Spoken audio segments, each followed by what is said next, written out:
ребята! Сегодня мы с вами распрощаемся с вашими любимыми вкусняшками, которые очень вредят нашему правильному питанию. Итак, я составила список из 10 продуктов питания, которые следует ограничить, а лучше всего исключить полностью из вашего рациона питания. Но, чтобы прощание с вашим любимым продуктом было не таким болезненным для вас, я подскажу, каким полезным продуктом его можно будет заменить. Готовы? Поехали!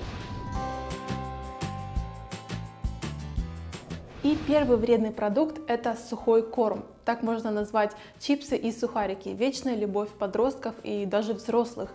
А что, в принципе, купил себе огромную пачку чипсов, сидишь перед телевизором, расслабляешься, весь в крошках, наелся этих чипсов, за 10 минут ушла вся пачка, довольный, сытый, и все, вроде бы ничего за целый день и не нужно больше съедать.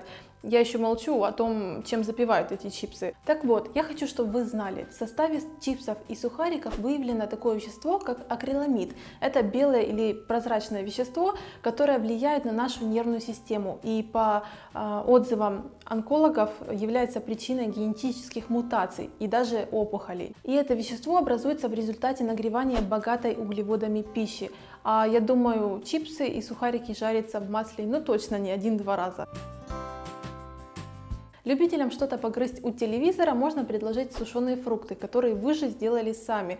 Я, например, очень люблю банановые чипсы, такие тоже бывают. Также я люблю похрустеть свежей морковочкой, и вообще можно использовать любые нарезки из свежих овощей и фруктов. Можно взять тоже горсть орехов, главное не слишком много, и чтобы они были не сильно солеными. Так что есть уйма хрустяшек, которые помогут вам правильно питаться. И второй пункт нашего рейтинга – это газировка. Это крашеная вода с пузырьками, которая гораздо вреднее, чем вода, разбавленная гуашью и разведенная с сахаром. Именно эта мерзкая водичка – постоянный спутник чипсов, сухариков и разного фастфуда. Также не забывайте, что запивать пищу нельзя, так как когда мы едим и одновременно заливаем в желудок воду, желудочный сок, который помогает нашей пище перевариваться, он разбавляется водой, что очень вредит нашему пищеварению. Раз уж я заговорила о разных сладких напитках, сюда бы я еще отнесла пакетированные подозрительные соки, в которых очень много сахара, разных красителей, наполнителей, вкусовых добавок и еще не пойми чего. Все эти напитки можно заменить свежевыжатыми соками и смузи, которые вы, собственно, и приготовили из свежих овощей и фруктов. Ну и, конечно же, чай. Какой богатый выбор сейчас присутствует на прилавках в магазинах. Выбирай все, что тебе нравится. Ну и, конечно же, вода. Всегда следите за своим водным балансом в течение всех суток. Поехали дальше. На третьем месте у нас майонез. Я помню себя раньше, как я не могла сесть за стол, съесть какое-то блюдо, пока рядом со мной не стояла пачка магазинного майонеза. И я вот честно говорю, что я бежала в магазин и покупала этот майонез. Сюда же можно отнести такие магазинные соусы, как кетчуп, горчица и различные химозные соусы в красивых ярких упаковочках. Дело в том, что они содержат различные ароматизаторы, жиры, усилители вкуса, из-за которых мы постоянно их и покупаем. Когда я отучала себя от майонеза, то я начала готовить его дома, сама из полезных продуктов. Так что если вы хотите увидеть майонез домашнего приготовления, полезный, то обязательно ставьте пальчики вверх, и я сниму вам такой рецептик. Сейчас, на данный момент, я вообще отказалась от майонеза, от любого происхождения, даже собственного приготовления. А сейчас я просто ем со сметаной, с нежирной сметаной, и мне так кажется даже гораздо вкуснее и гораздо полезнее. На четвертом месте у нас сахар и соль. Как многие из вас знают, белая смерть. Так вот, я хочу, чтобы вы знали, если вы худеете и, допустим, правильно питаетесь, но в приготовлении пищи используете слишком много соли, то знайте, что соль задерживает воду, и из-за этого у вас может возникнуть отечность. С сахаром, конечно, все понятно, для худеющих это враг номер один. И хочу сказать, что полностью избавиться от сахара и соли в вашем питании, скорее всего, невозможно. Но уменьшить порции вполне реально. Ваши вкусовые рецепторы со временем привыкнут к новым порциям, и привычный чай, который вы раньше себе делали с 3-4 чайными ложками сахара, теперь будет казаться вам безумно сладким. Лично я использую минимум соли в приготовлении своей пищи. Я больше отдаю предпочтение различным травам.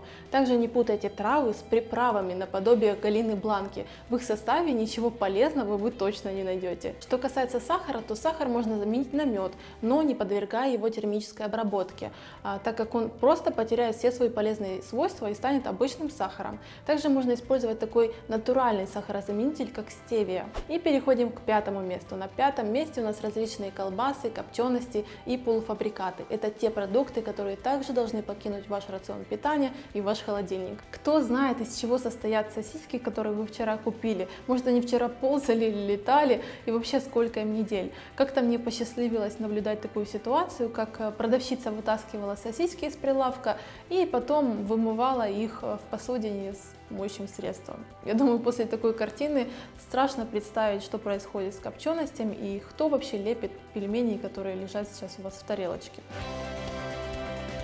И опять же я советую вам готовить самим. Сосиски можно сделать из куриных грудок, копчености можно заменить мясом, запеченным в духовке, а пельмени и вареники можно слепить самим из муки грубого помола и из фарша, свежего фарша, который вы сами же и сделали. На шестом месте у нас белый хлеб и всякие мучные изделия, которые точно не сделают нашу фигуру стройной и точно не принесут никакой пользы нашему здоровью. Кстати, сюда бы я еще добавила разные хлопья и мюсли, то есть быстрые завтраки.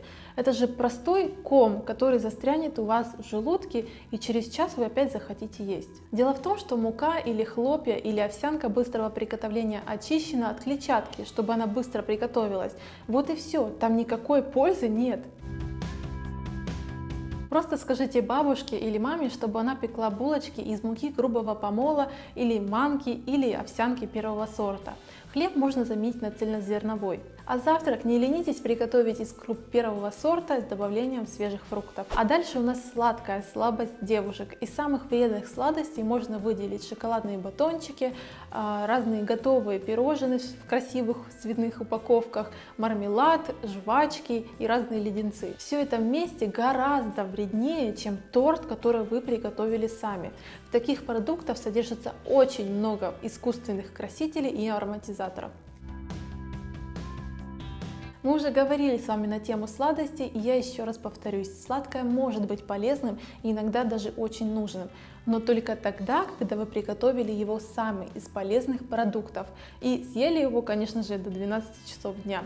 И тогда вам никакие лишние килограммы не страшны. На 8 место я бы поставила консервы, так как очень много споров ходит по поводу того, что они очень опасны, так как процесс приготовления консерв очень трудоемкий. Консервированная рыба проходит термическую обработку, во время которой теряет практически все витамины. То же самое происходит с мясными консервами и с овощными. Но все же здесь есть некоторые противоречия. В рыбных консервах содержатся такие полезные вещества, как кальций, магний и полезные жиры омега-3. Так что иногда можно себе позволить качественные консервы. И не забывайте о том, что в одной банке консерв содержится очень много соли.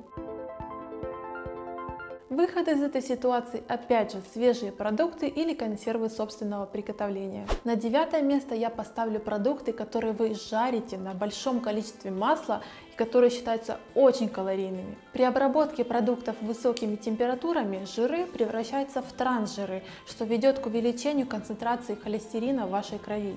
Жареная пища расстраивает процесс пищеварения и разрушает работу вашего желудочно-кишечного тракта. И именно по этим многим причинам нужно ограничить или полностью исключить жареные продукты из вашего питания. В крайнем случае любители хрустящих корочек могут жарить мясо на сковороде, но на оливковом масле или на сковороде с антипригарным покрытием до хрустящей корочки, а уже потом доводить блюдо до полной готовности уже в духовке. Для меня выходом стала мультиварка, благодаря которой я уже просто забыла, где лежит моя сковородка. И последний 10-й продукт, или вернее напиток, который точно нужно исключить из вашего рациона питания для того, чтобы вы считались стопроцентным человеком, который ведет здоровый образ жизни, это, конечно же, алкоголь и разные энергетические напитки. О вреде алкоголя, наверное, знают уже все, кому не лень, но вот так, чтобы отказаться от него полностью и навсегда, наверное, не каждый способен. В основном люди боятся, что их не поймут в обществе пьющих друзей, что они выбьются из коллектива или что-то подобное. Но задайте себе вопрос, а зачем вам такие друзья? Чему хорошему они вас научат? Что касается разных энергетиков, то никакой пользы я здесь не вижу. Что может находиться в напитке, который так бодрит?